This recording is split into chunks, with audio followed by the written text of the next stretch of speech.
Así quedó el mueble ya terminado, mire qué belleza.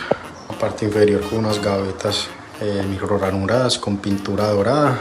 Son piedras sinterizadas, mire este lavamanos redondo blanco con tonalidad dorada, cobre.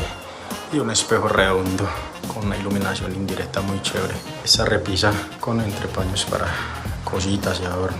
El espejito se apaga de aquí, vuelve y se prende.